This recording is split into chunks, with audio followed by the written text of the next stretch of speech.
Olá, Arnaldo. Boa tarde. Boa tarde a todos. Boa noite, professora Carla, que nos acompanha, né, do Além-Mar. Estarei aí no Porto na primeira semana de julho. Então, daqui a pouco estarei aí no Porto. A professora Lígia, desejo saúde e se recupere, né? A energia nos acompanha, né, independente do nosso querer.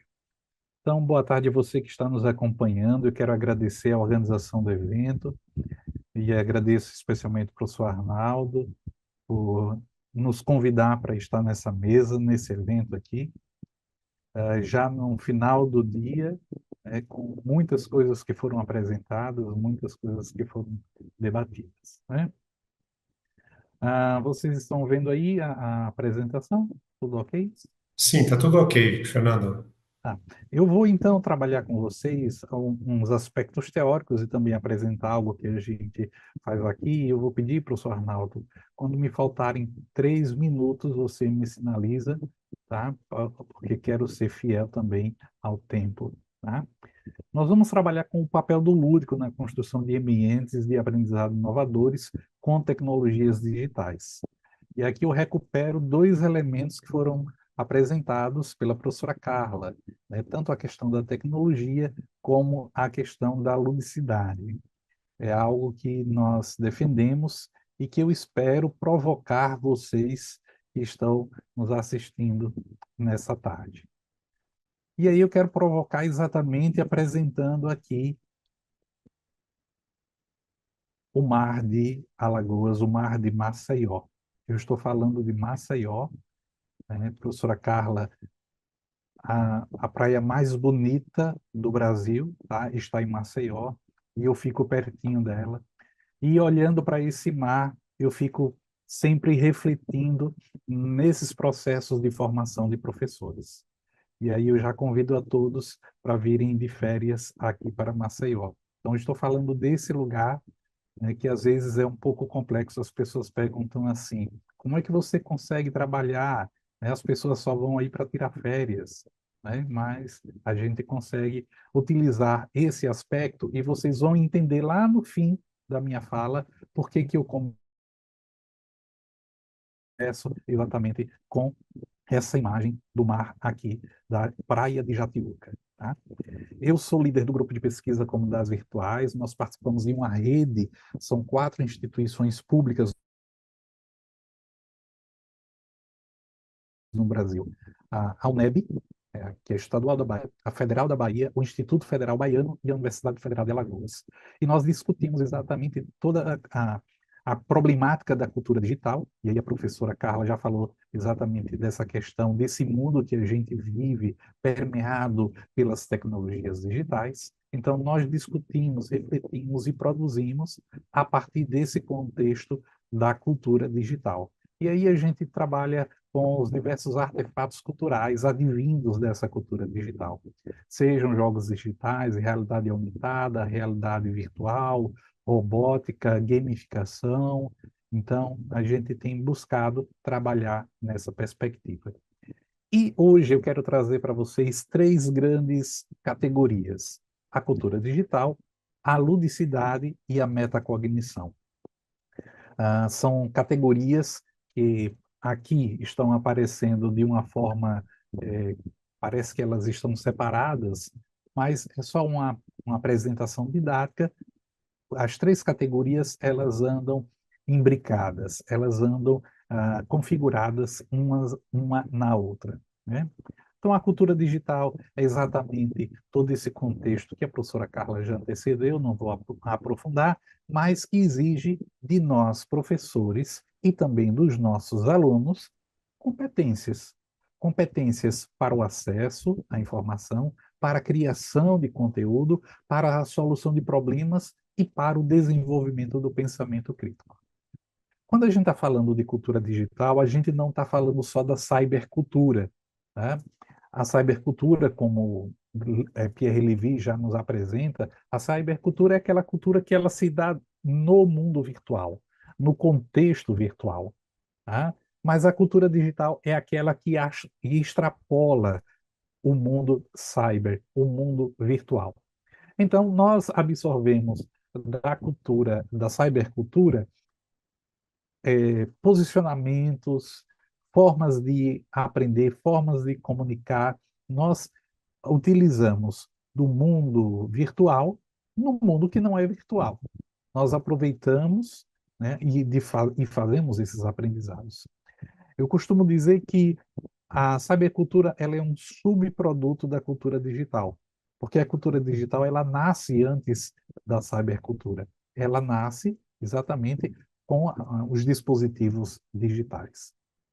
Bem, só que essa sociedade que nós estamos vivendo, que está permeada pela cultura digital, há quem diga também que nós estamos vivendo na sociedade do lúdico, né? Porque nós estamos observando, isso está no nosso dia a dia, como o lazer, a diversão e o entretenimento estão cada vez mais popularizados. Nós deixamos de ser uma sociedade que vivia em função do trabalho para ser uma sociedade que vive em função do lazer, né? Todo mundo fica esperando a hora do happy hour, né? Todo mundo fica esperando as férias, todo mundo fica esperando o final de semana. Então, a indústria do consumo cresceu bastante, né? Fazendo que a gente observe cada vez mais ah, bares, festivais, cinemas, centros de diversão, todos esses, vamos chamar de instrumentos da ludicidade, né? Ou instrumentos da promoção do lazer, da promoção da diversão e do entretenimento. Mas, quer queira, quer não, lazer, diversão e entretenimento parecem ser ah, categorias que estão fora do ambiente educacional, né? A professora Carla dizia assim: olha, se você fizer tudo, então você vai ganhar como um prêmio aí um tempo para você jogar, né?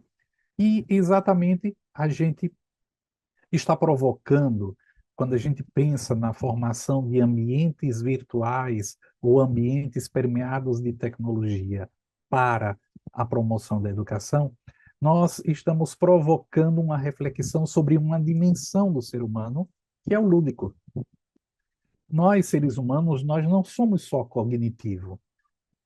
Da mesma forma, nós não somos só o físico. Nós somos físico, nós somos psíquico, nós somos também lúdicos, né? Até mesmo a Unesco conhece a dimensão religiosa, a dimensão noética, como dimensão do ser humano. E se a escola, ou o centro universitário, a universidade, a faculdade, é o ambiente que prepara, quer queira, quer não, o cidadão para viver na sociedade, por que é que nós estamos nos abstendo de formar também para a dimensão lúdica? E aí a gente observa que muitas das pessoas não conseguem viver de forma plena essa dimensão da ludicidade, porque ela nos desafia, né? Quantas e quantas vezes na escola isso não é difícil escutar um professor que diz assim: agora vamos parar a brincadeira porque agora é sério, vamos estudar. Como se nós não pudéssemos estudar também com prazer, com diversão, com entretenimento. Então, a gente às vezes quer fazer essa dualidade entre entretenimento e educação. E a gente vai ver isso.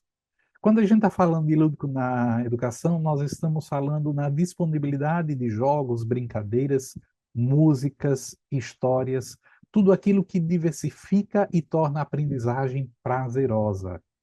Por que que a aprendizagem tem que ser difícil, complexa, maçante, angustiante?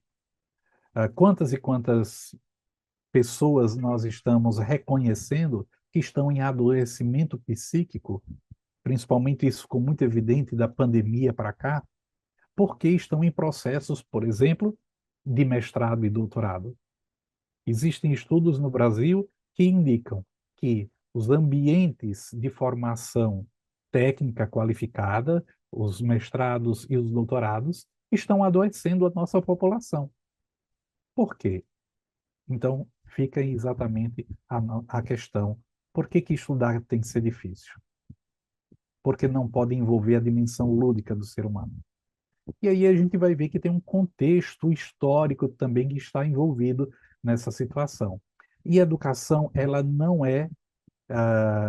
não pode estar separada, dissociada do prazer, do lazer. Educação é diferente, não é sinônimo de sofrimento.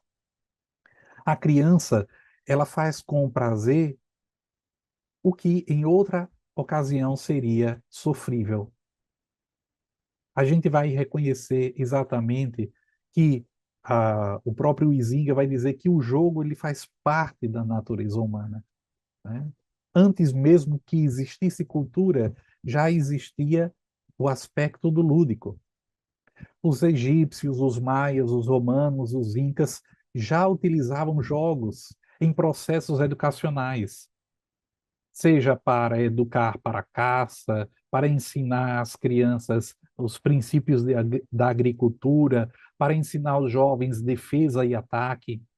Os jogos rituais estiveram presentes nessas sociedades, na antiguidade. Na Grécia Antiga, nós temos jogos educativos na infância e os esportes para valorizar a cultura intelectual, moral e educativa.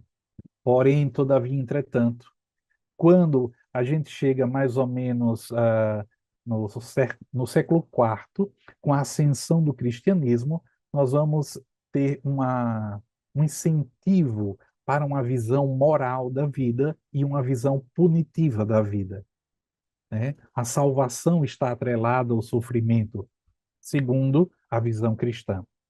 E então, com a ascensão do cristianismo, o prazer, tudo aquilo que dá prazer, foi demonizado, vamos dizer assim.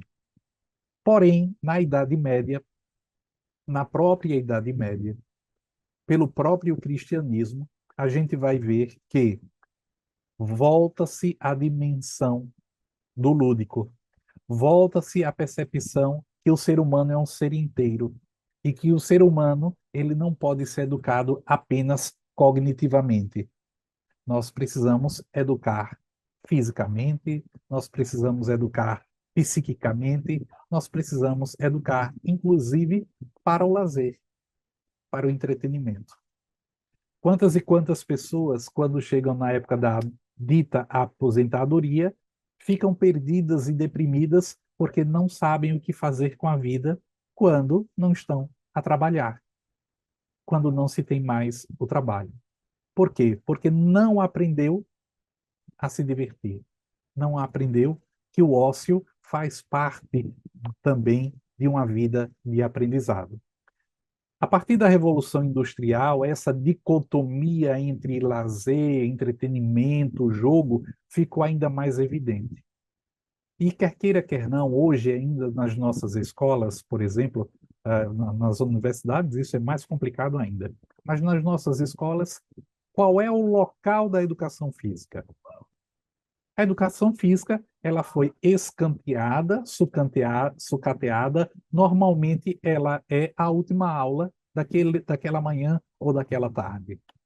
E se algum professor de matemática, a aula dele ah, não pôde acontecer por conta de um feriado, por conta de alguma situação, qual é o componente curricular que vai deixar de ter aula para que tenha aula de matemática?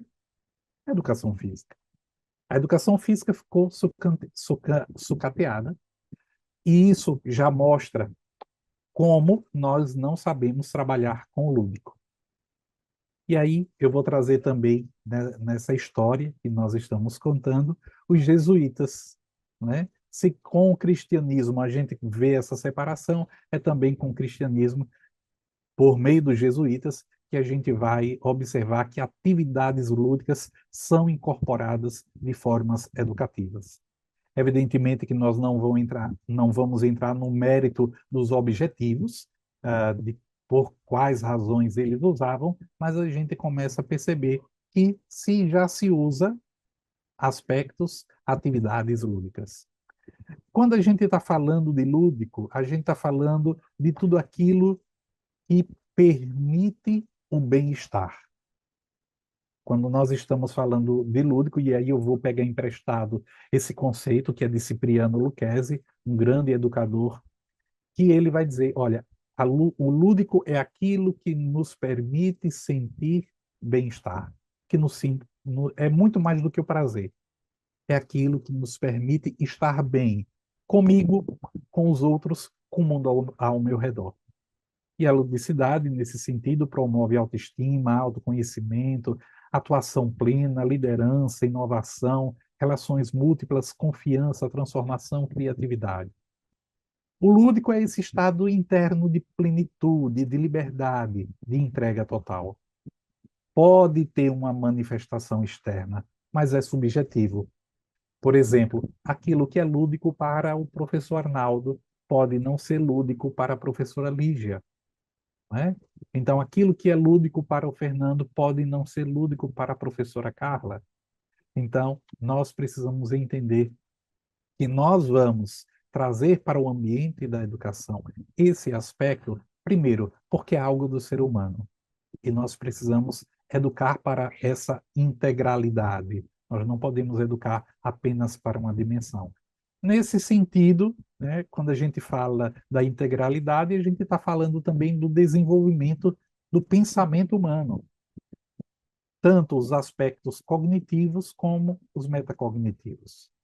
E aí eu volto a falar da escola, essa escola que eu conheço tanto porque trabalhei como professor, trabalhei 16 anos em sala de aula com crianças e adolescentes, e depois na universidade trabalhando com a formação de professores.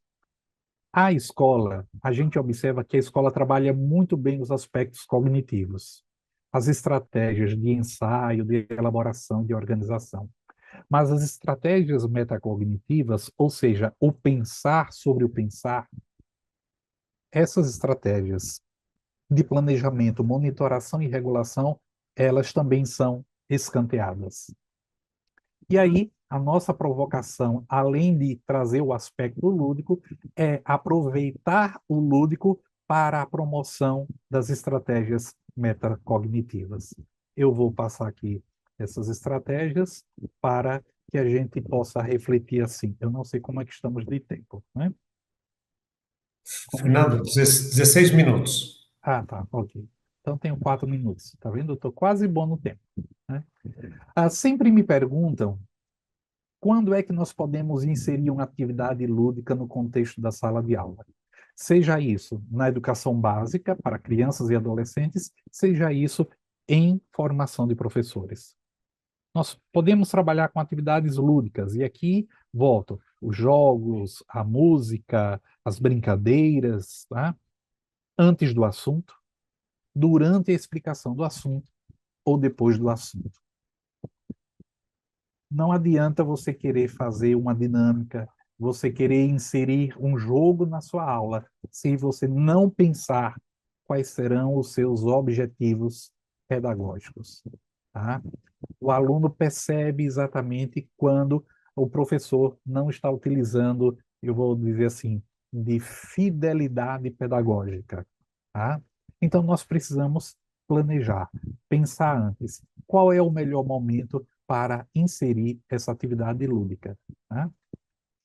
E aí, eu vou apresentar aqui para vocês esse resumo visual de algumas coisas que a gente anda fazendo aqui na formação de professores, né? Inclusive, o professor Arnaldo vai disponibilizar para vocês aí um link de um podcast, tá? Nós temos um podcast chamado Análise Educacional. Esse podcast, ele já está, creio que na terceira temporada, se não me engano, e cada temporada você vai ter acesso a episódios onde a gente trata exatamente de temas como jogos digitais na educação, cultura digital, educação e tecnologia. Essa é uma forma de inserir aspectos lúdicos. Mas não, você vai escutar esse podcast, inclusive, que o professor Arnaldo vai disponibilizar. Ele é um podcast que eu produzo, é uma produção minha, e é uma produção só em áudio. Por quê? Qual é a intenção? É a intenção que o aluno, quando ele está em deslocamento para a faculdade, ele vai escutando no seu celular, no seu telemóvel, ele vai escutando, ele vai se preparando. E são podcasts curtos, de 7, 8, no máximo 9 minutos. Exatamente para que ele possa ter atenção àquilo que ele está escutando. Mas, para além do Fernando, que faz o podcast, os alunos do Fernando, os alunos que estão em processo de formação, eles também produzem podcasts. Porque o interessante não é somente o professor levar, mas é o professor promover a criação, a cocriação, tá? Então aqui vocês vão ver exatamente nessa disposição gráfica o lúdico na formação docente. E aqui nós temos, inclusive, professora Carla, nós estamos usando aqui na formação de professores de química e professores de física, tá? Esse esse puzzle que vocês estão vendo aqui, né, esse quebra-cabeça, não faça com as tecnologias o que já se pode fazer sem elas, foi um puzzle que a gente fez numa formação gamificada. Em cada etapa da gamificação, ele recebia um pedaço do quebra-cabeça e ele montava a frase no final, né? Essa figura aqui embaixo, nós temos exatamente os alunos trabalhando com robótica educacional, é outra dimensão do lúdico. Aqui em cima vocês estão vendo ah, uma sala do curso de pedagogia, nós estamos exatamente fazendo um jogo onde as pessoas, elas são os peões, elas são os instrumentos do jogo, né?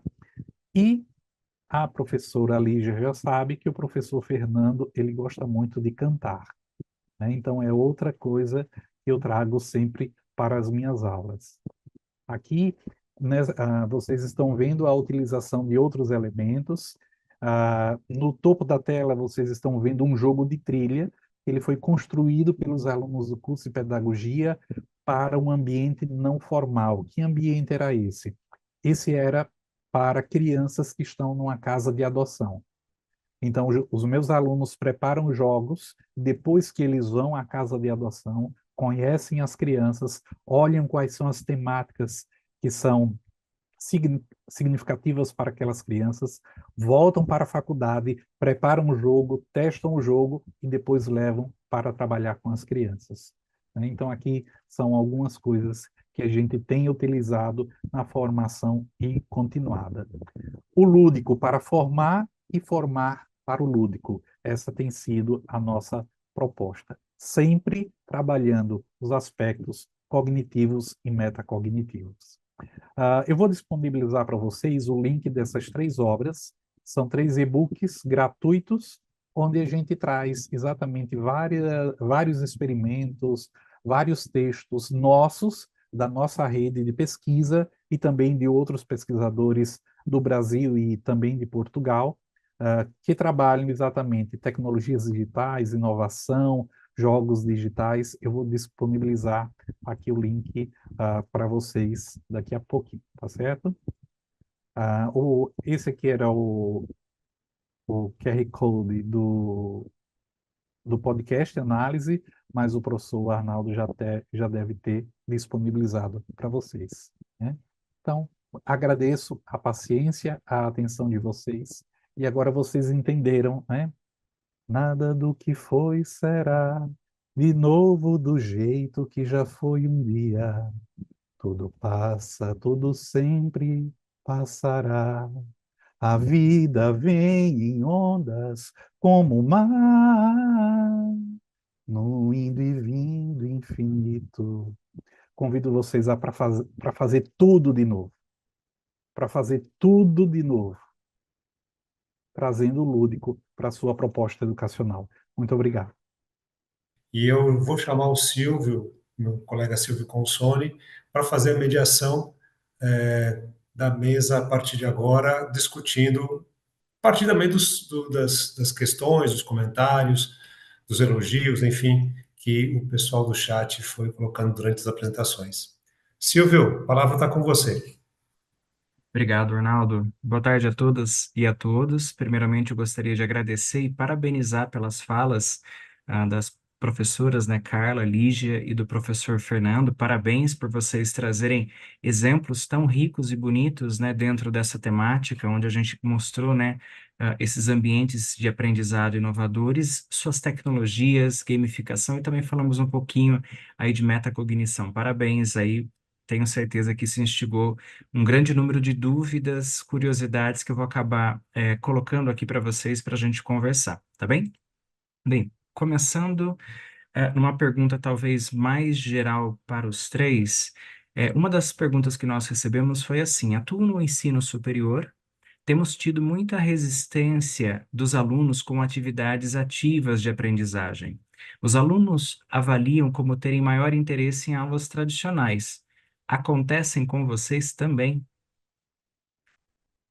E aí, qual a experiência que vocês poderiam compartilhar conosco aqui?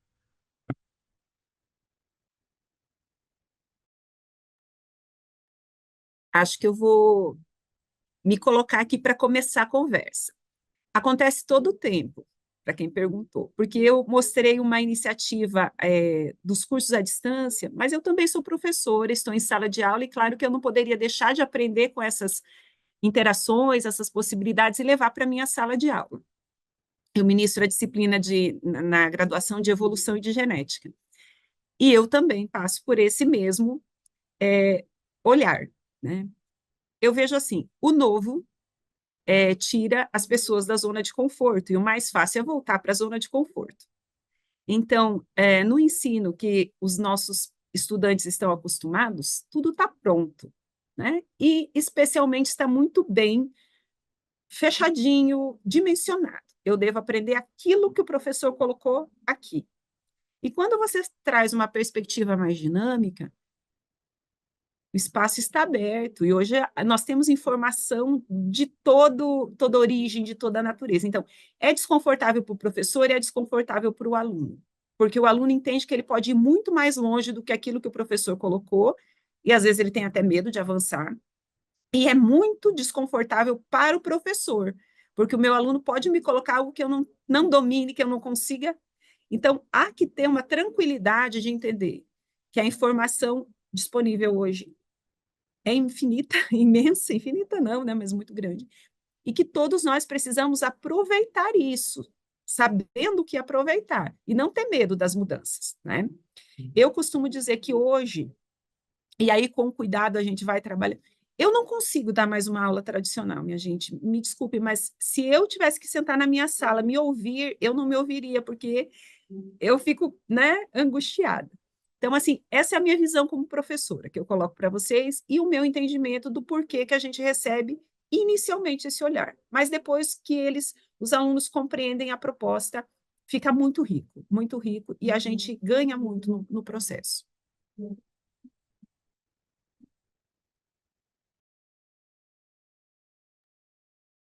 Professora Carla, alguma observação?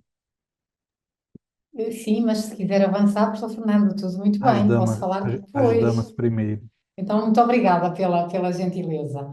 Eu partilho muito da opinião da professora Lígia, acho que só acrescentava aqui uma pequenina ideia que eu acho que é transversal a esta pergunta e a muitas outras, eventualmente, que é a capacitação e a habituação, ou seja, tudo que é novo, obviamente, causa estranheza e reserva, mas eu acho que, como em tudo, como nos jogos, como em qualquer outra inovação, eu acho que nós temos que insistir no bom sentido, ou seja, proporcionar experiências, voltar à situação das aprendizagens ativas, e se de facto no início estranham, não gostam, há receio, eu acho que depois se vai começando a perceber que há um potencial imenso nessa desinstalação no sentido pedagógico. Inclusive é para nós, eu acho que até para nós, quando somos nós os proponentes, também não é um exercício fácil, não é? Que caminhos vamos abrir? Porque eu digo-lhes muitas vezes aos meus alunos que parece muito mais simples quando nós propomos uma situação centrada no aluno. Eu digo sempre, vocês julgam que nós temos menos trabalho porque estamos a fazer isto, mas não é absolutamente verdade, ou seja, os bastidores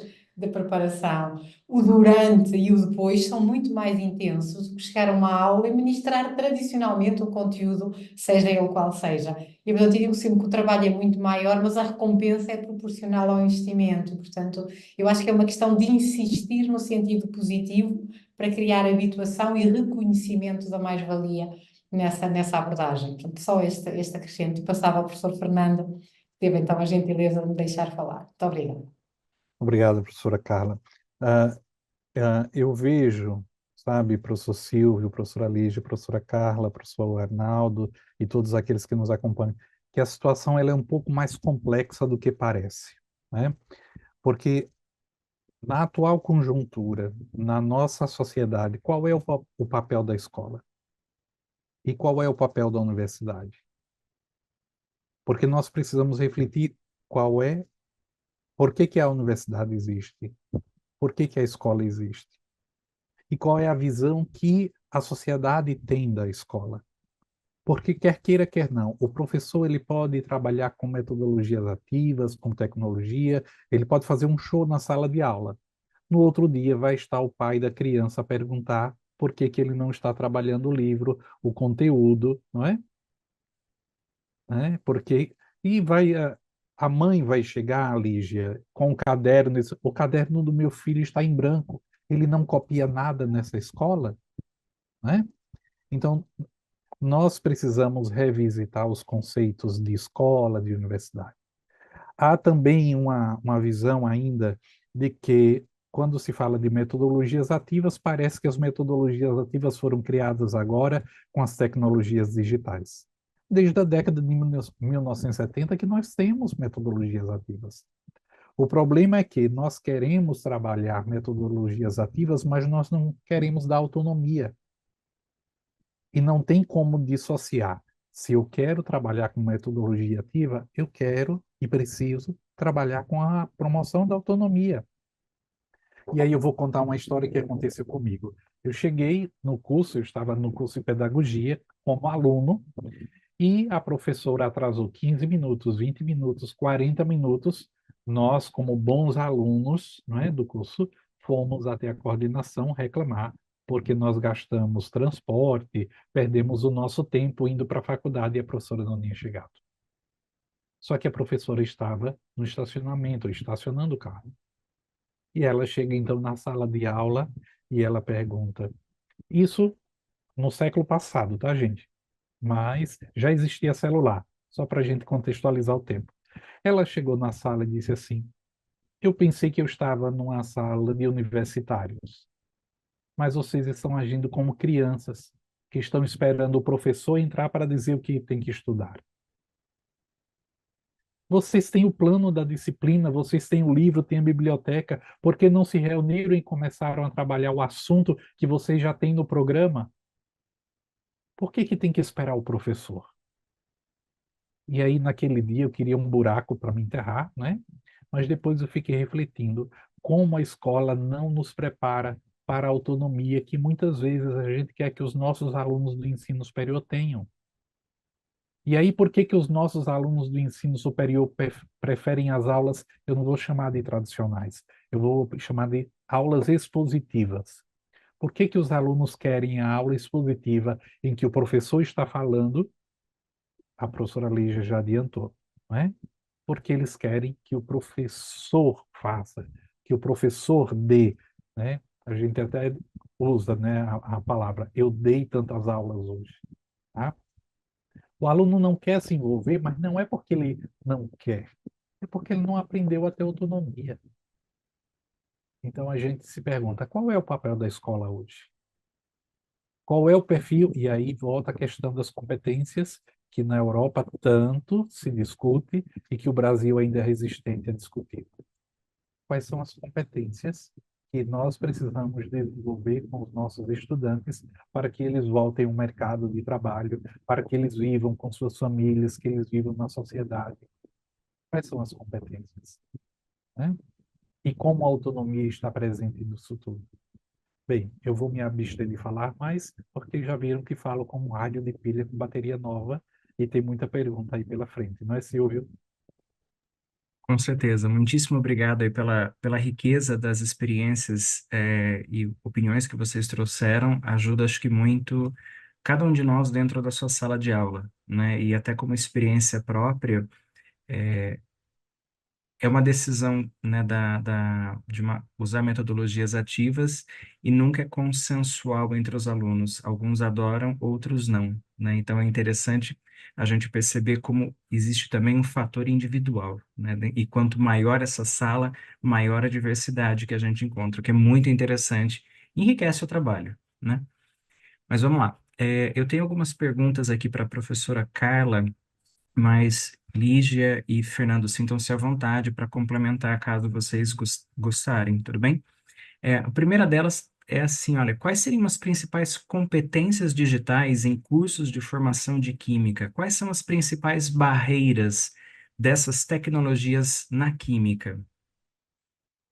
Bem, muito obrigada pela pergunta. Não sei qual foi o colega ou a colega que a colocou, mas agradeço a pergunta que é muito interessante. E eu responderia assim em duas partes, se me permitirem, que é, eu diria que antes de pensarmos na competência digital na química, devemos pensar na competência digital de uma forma transversal. Tá bem? Portanto, obviamente, e por isso é que é um quadro de competência digital que não se foca especificamente em nenhuma área do saber. Isto quer dizer o quê? Que essas competências serão basilares, ou seja, a capacidade que eu tenho enquanto docente de, por exemplo, selecionar o melhor recurso para a minha prática educativa. Claro que depois isso já vai implicar, se eu sou professora de Química e se eu vou lecionar o conteúdo X para a turma Y, num determinado período, obviamente que isso vai condicionar o recurso que eu vou escolher, mas a capacidade de selecionar um recurso, de implementar práticas de avaliação alicerçadas em tecnologias digitais, a capacidade de eu, obviamente, escolher a melhor estratégia de integração. Portanto, como é que eu integro numa metodologia ativa ou numa metodologia mais centrada no professor? Portanto, em sala de aula ou no contexto fora de sala de aula. Como é que os alunos vão trabalhar em grupo ou individualmente? O que é que eu espero que seja produzido na sequência daquela integração? Tudo isso me parece que podem ser competências relativamente transversais. Claro que depois, se eu olhar para a química, eu diria que o exercício aqui passa por reconhecer as características que esta ciência tem.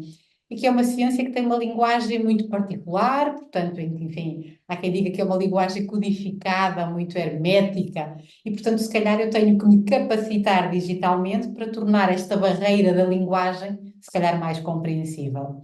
Dizemos também, enfim, quem trabalha na área da química sabe, nós vivemos numa tensão em tripleto, como eu costumo dizer, ou seja, é uma química que se desenha macroscopicamente, portanto, eu vejo um fenómeno, eu vejo a partir de uma dada reação uma nova cor, um gás que se formou, um cheiro que foi produzido, mas microscopicamente eu não faço ideia porque eu não consigo ver o que está lá dentro. E, portanto, aí a tecnologia, a competência digital do professor de química é, porventura, encontrar recursos digitais que me permitam fazer o tal domínio para dentro da matéria e entender que recurso é que eu posso levar para a sala de aula para que os meus alunos passem a compreender melhor a dimensão submicroscópica dos processos químicos. E, portanto, eu diria que, para além de termos uma matriz de competências que é transversal a todos os educadores, depois entramos um bocadinho naquilo que o TEPAC nos diz, que é, ok, eu tenho as competências digitais, mas eu tenho que saber que química vou ensinar e como é que eu vou ensinar para que os recursos digitais sejam os melhores aliados e para que sejam transformadores. Depois, obviamente, temos aqui uma outra dimensão que a química tem, que outras áreas não têm, que é o laboratório.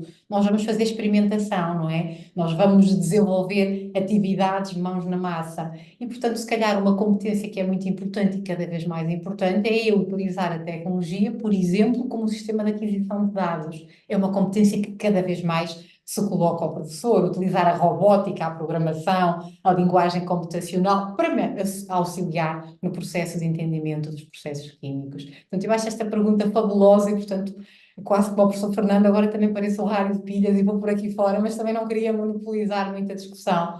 Mas diria que há aqui esta dualidade, portanto, uma base que é transversal e depois uma base de competência que responde às especificidades da química enquanto área disciplinar e, obviamente, da sua didática e que configuram aqui necessidades que, se calhar, o professor de História ou de Geografia, pela especificidade da sua área curricular, acaba por não ter. Eu julgo que, enfim, terei dado algum contributo, mas para quem colocou esta questão, depois, se quiser, por e-mail, podemos continuar a conversar. Estou à disposição para isso. Muito obrigada. Obrigado, Carla. E vou ainda aproveitar essas questões com relação às competências e à área de tecnologias em química, que teve mais uma pergunta, aí a gente pode fechar esse tema. Mas uma das ouvintes perguntou assim, né, que nas pesquisas que você desenvolve, né, com relação ao desenvolvimento mesmo das tecnologias, quais métodos você utiliza, por exemplo, para testar a eficácia dessas tecnologias desenvolvidas? Eu acho que depois ela explicou que assim, você tem um grupo controle, qual é o grupo que você aplica? Acho que ela quer entender um pouco mais a metodologia. Muito bem. Portanto, do ponto de vista mais da investigação, portanto, dos designs que são utilizados para recolher alguns dados no que diz respeito ao impacto da tecnologia, não é? Julgo que é essa a questão. Assim, o nosso sonho é fazer, embora não chegámos ainda lá, fazer um estudo absolutamente experimental, ou seja, conseguirmos ter amostras mais massivas, uma aleatorização completa dos sujeitos, mas obviamente que isso depois não é simples quando pensamos na realidade das escolas, em que temos turmas pré-definidas, horários pré-definidos, e, portanto, algum do nosso trabalho passa pela utilização de estudos quase experimentais, em que nós efetivamente temos grupos de controle, grupos experimentais, e tentamos, pelo menos, que a variável professor se mantenha constante. O que é que eu estou a dizer com isto? Ou seja, eu, professora, que tenho 5 turmas, ok? 2 delas vão funcionar como grupo de controle e 3 delas vão funcionar como grupo experimental. E normalmente fazemos isso quando são para medidas de construtos muito objetivos, ou seja, eu quero perceber se eles aprenderam melhor como é que são constituídos os átomos, como é que são constituídas as moléculas, e normalmente fazemos este design pré-teste, pós-teste, grupo de controle. Só que esta riqueza, diria eu, quando estamos a falar em contextos que, embora sejam químicos, mas são essencialmente de ciências da educação e de ciências sociais, eu acho que isto é um bocadinho redutor. Então, temos normalmente muitas práticas de investigação-ação, ou seja, em que temos vários docentes a utilizar o mesmo recurso na sua prática educativa e, portanto, em que vão, obviamente, descrevendo e monitorizando as suas dificuldades de integração, as suas opções, ver um bocadinho até o PCK, ou seja, o conhecimento pedagógico de conteúdo, como é que eu mobilizo isto quando estou a planificar as minhas aulas, quando estou a pensar a integração do próprio recurso. E depois fazemos um outro tipo de estudos, mas aí são mais centrados no desenvolvimento, que é quando nós estamos a desenvolver o próprio software e normalmente utilizamos uma metodologia de Design-Based Research, ou seja, em que a ideia é testar o produto e a sua resposta às necessidades que foram identificadas. E, portanto, ou seja, temos aqui quase que uma variedade de opções metodológicas, mas que tentam sempre, ou pelo menos nós tentamos sempre, que elas respeitem o contexto. Ou seja, se olhar para nós investigadores era ótimo termos designs de outra natureza, mas o que é certo é que testar a tecnologia naqueles que não são os contextos reais não faz sentido nenhum, porque vamos ter indicadores que depois não correspondem ao seu uso real em contexto educativo. E, portanto, andamos assim um bocadinho aqui por este tipo de designs metodológicos, mas também terei muito gosto até de disponibilizar alguns artigos e algum material que temos, onde obviamente toda essa descrição e até os instrumentos que são usados ou que podem ser usados podem ser consultados, está bem? Portanto, tenho também gosto em disponibilizar esse material se ele for útil. Muito obrigado, Carla. Certamente isso vai ajudar muitos aqui do que você comentou conosco. Parabéns aí. Obrigada. Professora Lígia, temos aqui um conjunto de perguntas que eu acredito que a sua apresentação também instigou bastante a nossa plateia, principalmente com relação à parte da formação continuada, né? Eu acredito que lá naquele slide que você mostrou os cursos escada, certo? Então, tem algumas perguntas assim, do tipo, olha, essa é uma proposta multi ou transdisciplinar, se todos os cursos são à distância ou há algum que é presencial, e como que se dá essa formação de professores? Elas são realizadas em outras universidades, em outros laboratórios? Poderia comentar um pouquinho mais para a gente? Claro, Silvio. Eu acho até que lá na minha primeira fala eu abordei algumas coisas que eu olhei, mas tudo bem. Então, eu entendo que essa perspectiva de trabalho de polidocência, ela é transdisciplinar, porque não é cada profissional atuando separadamente no seu expertise. São ambos co-criando juntos um produto. Então, eles trocam e eles aprendem. Eu digo, eu como professora, na primeira vez que trabalhei numa equipe polidocente, foi revolucionário para mim, para minha visão como professora, eu aprendi muito. Então, né? Eu entendo dessa forma, e isso repercute num produto que é transdisciplinar, porque nunca se tem um conteúdo restrito àquele conteúdo inicial proposto, uma vez que vocês podem ver que aqueles projetos que eu mostrei para vocês, eles nascem de disciplinas e extrapolam para além, para contextos atuais, né? Então, eu vejo assim. Existem outras universidades que também trabalham na perspectiva da polidocência, certo? Então, assim, essa é a nossa experiência da Universidade Estadual do Maranhão. Mas existem outras, né? Como eu disse, esse é um conceito proposto pelo professor Daniel Mil, e outras universidades também trabalham nessa perspectiva. Na nossa universidade, esse material produzido, ele é feito majoritariamente para os cursos à distância, mas alguns cursos presenciais têm produzido materiais para o ambiente virtual, trabalhar no ambiente virtual, e têm buscado o nosso apoio e nós temos atendido, porque também é um papel do nosso núcleo. Então, acontece dessa forma, e o curso que chega a qualquer um daqueles polos é o mesmo. E aí nós temos o nosso professor tutor lá, que vai trabalhar localmente com os alunos aquele material, em conjunto com esse docente que elabora todo esse material. A pergunta quanto ao SCADA, eu vi que as pessoas perguntaram se são gratuitos. Sim, são todos gratuitos os cursos, tá? E também eu acho que havia uma pergunta se esses cursos nossos estavam entre os cursos da Universidade Aberta do Brasil. Sim, nós temos cursos da Universidade Aberta do Brasil e temos turmas também da própria universidade. Acho que abordei as perguntas, né? Com certeza. Muito obrigado, Lígia. Agora, algumas perguntas para o professor Fernando. Acho que, na verdade, eu vou resumir em duas principais. Primeiro, parabenizá-lo pela apresentação. E se o senhor poderia dar exemplos de como trabalhar essa metacognição no ensino superior? E qual que seria a maior dificuldade de usar uma visão tecnológica, né, para o desenvolvimento desse trabalho? Silvio, obrigado. E obrigado aí também quem traz as perguntas, quem está fazendo a provocação. Veja só, eu não consigo mais visualizar como não usar as tecnologias para o ensino-aprendizagem, tá? Até porque tá no meu fazer, tá no meu cotidiano, eu não sei mais dissociar, né? Não sei fazer diferente. A professora Lígia, assim, eu não sei mais dar uma aula tradicional. Não sei dar mais uma aula que você não esteja trazendo as tecnologias digitais no contexto da sala de aula. Porque essas tecnologias digitais, elas já estão no nosso cotidiano. Eu vou perguntar para quem está nos assistindo, quem de vocês hoje acordou com o despertador? Ninguém acordou com o despertador hoje. Todos acordaram com o celular despertando. Quantos de vocês hoje tiraram uma foto? Não foi com uma câmera fotográfica, não foi com a câmera digital, foi com o celular. Já está no nosso cotidiano. Quem de vocês hoje foi até uma agência dos Correios e colocou lá uma carta? Ou quem de vocês ligou para passar um telegrama para alguém? Ninguém fez isso hoje.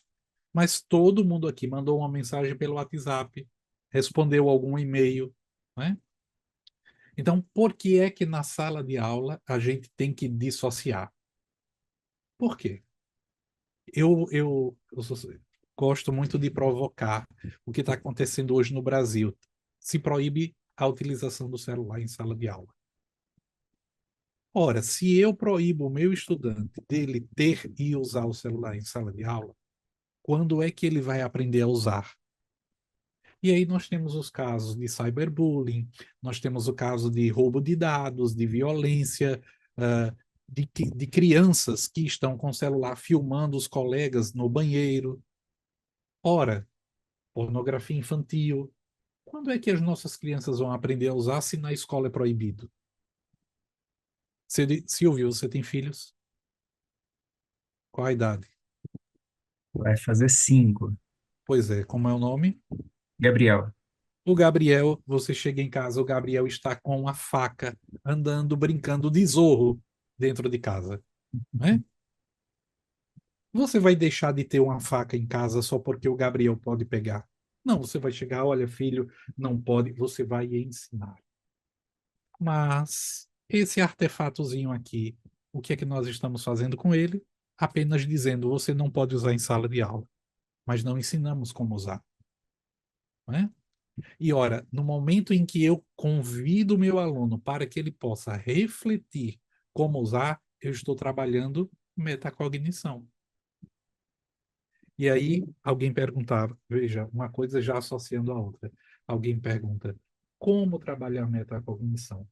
Primeiro, saindo do pedestal do dono do saber e fazendo com que os nossos estudantes possam identificar, e existem alguns testes para a gente identificar qual é o nosso nível metacognitivo, tá?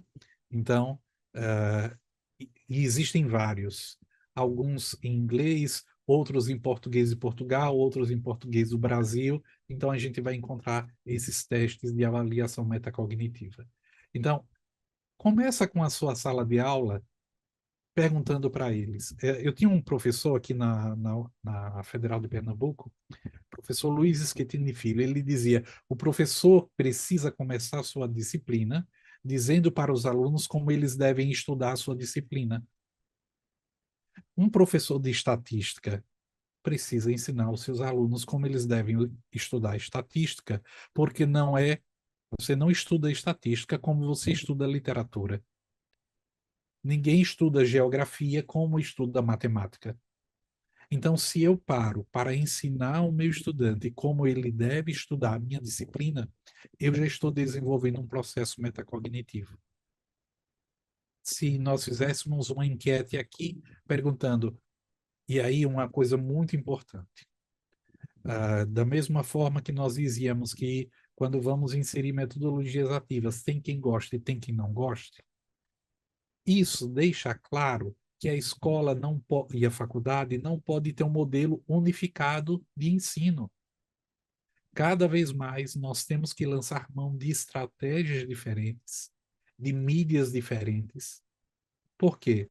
Porque nós aprendemos de forma diferente. O Silvio aprende de uma forma, a Lígia aprende de outra forma, a Carla aprende de outra forma, o Fernando. Eu, por exemplo, eu gosto muito de fazer mapas conceituais. A minha filha detesta, porque ela tem um outro estilo de aprendizagem, né? Então, nós precisamos, inclusive, quando alguém diz qual é a melhor tecnologia, não existe melhor tecnologia.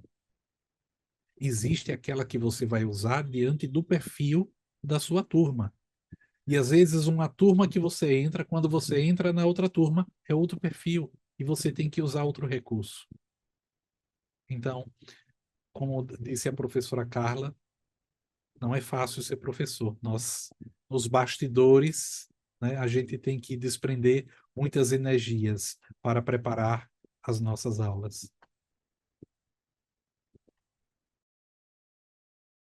Excelente, obrigado aí, professor Fernando. E aí eu fiquei refletindo aqui também, sou biólogo, professora Lígia, e então eu trabalho também com tecnologias, né? Até microscópios virtuais, a gente trabalha com feedbacks imediatos, uso muito Kahoot dentro da sala de aula, e é exatamente isso, por que não ensinar, né, o nosso estudante a usar para o bem essas ferramentas, né? Bastante interessantes essas questões. Obrigado aí, Fernando, por essas colocações. E acho que, Vou aproveitar claro, que você é biólogo. Eu tenho um colega aqui na Federal de Alagoas que ele dá estatística para o curso de biologia. E o que é que ele faz? Na primeira aula, ele coloca todos os estudantes para caçar Pokémon no campus universitário. É a primeira aula dele. Não é na sala de aula. É no campus caçando Pokémon. E aí, no segundo dia de aula, na aula dele, tá, vamos ver quais foram os Pokémons que vocês caçaram. Quantos desse tipo, quantos desse tipo, quantos desse tipo, em qual local do campus. E aí começa a fazer tabulação. E aí começa todo o processo de estatística, mas veja, utilizando algo que é do cotidiano dos estudantes. Um exemplo. fantástico, parabéns aí. Acho que a gente tem tempo, talvez uma ou duas perguntas. Eu tenho aqui, professora Carla, duas perguntas. Uma referente ao currículo do ensino fundamental e médio aplicado em Portugal. O professor Rafael da FATEC gostaria de saber onde ele poderia encontrar essas informações. Se depois você puder mandar para a gente pode até colocar ou quiser comentar, sinta-se à vontade.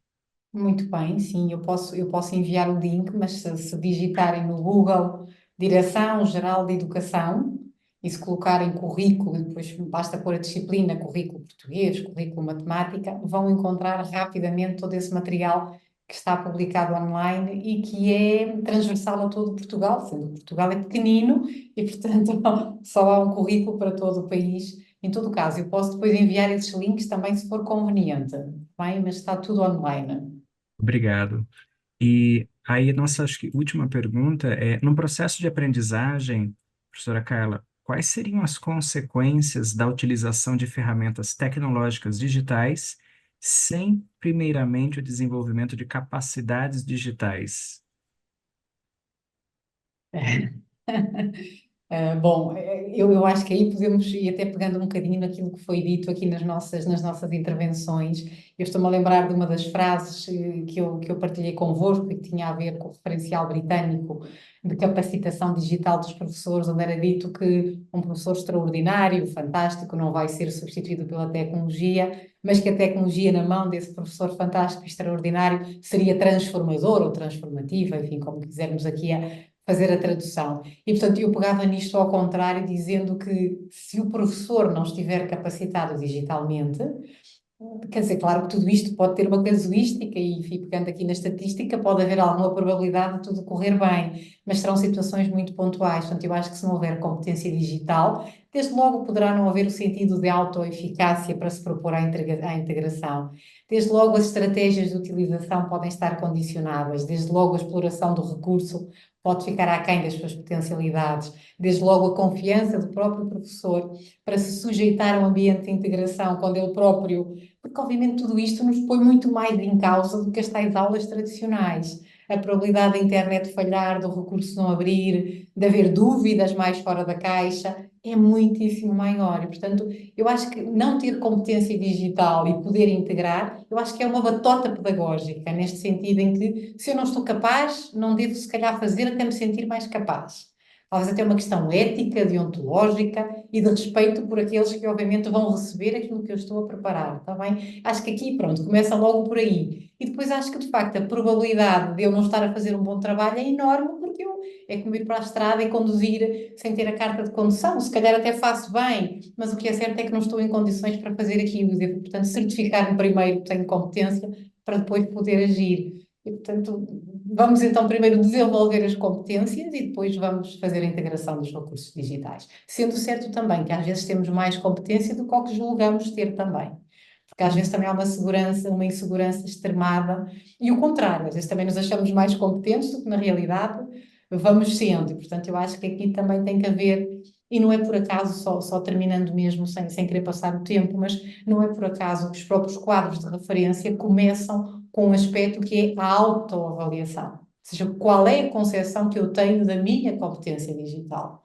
Claro que muitas vezes, enfim, tudo isto são métricas e as métricas têm também as suas limitações, como sabemos, mas é um bocadinho esta ideia de eu me predispor a olhar para dentro, se calhar num exercício que pode ser um bocadinho uma certa metacognição, de alguma forma, mas de facto tentar posicionar-me perante um referencial e perceber em que ponto a minha competência está. E, portanto, numa altura em que há tantos cursos de formação, eu acho que estamos todos muito convidados a capacitar-nos todos os dias e progressivamente para a integração das tecnologias. Perfeito, Obrigada. perfeita essa reflexão, professora Carla. Bem, aqui já são 6 horas da tarde, aí em Portugal já são 10 horas da noite, correto? Então acho que Isso já mesmo. conseguimos vencer a nossa mesa 3. Muito produtiva, muitíssimo obrigado, assim, em nome de toda a organização.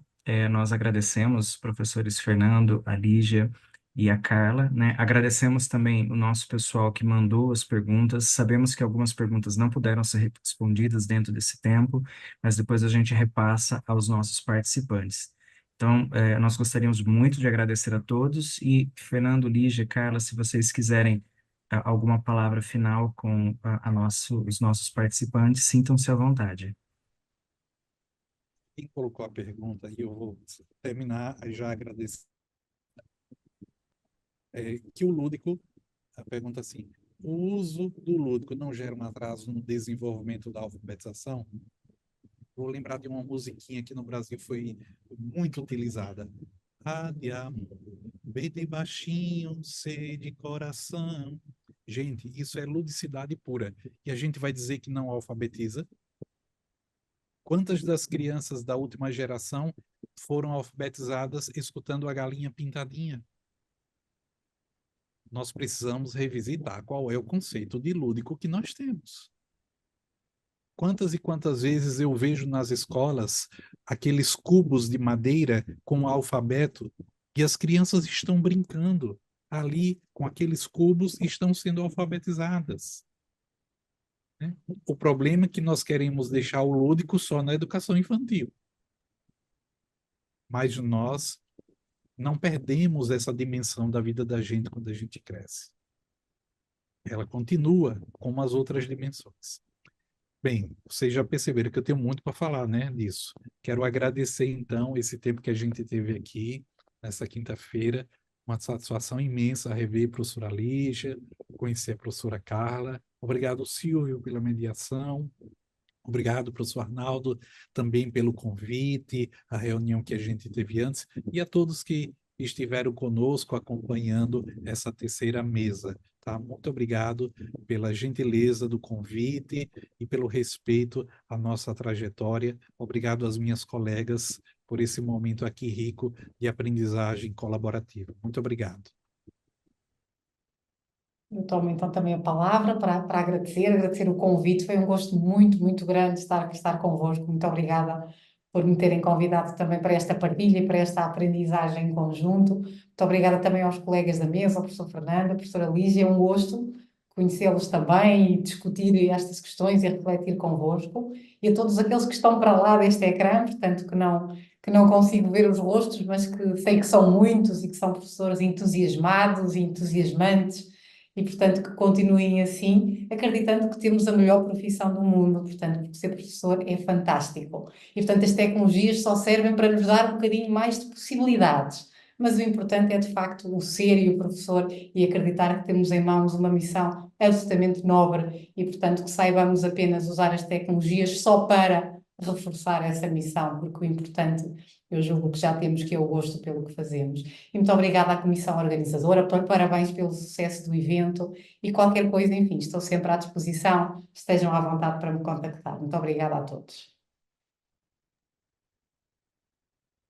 Bom, então também agradeço, foi realmente muito gostoso passar essa tarde aqui conversando.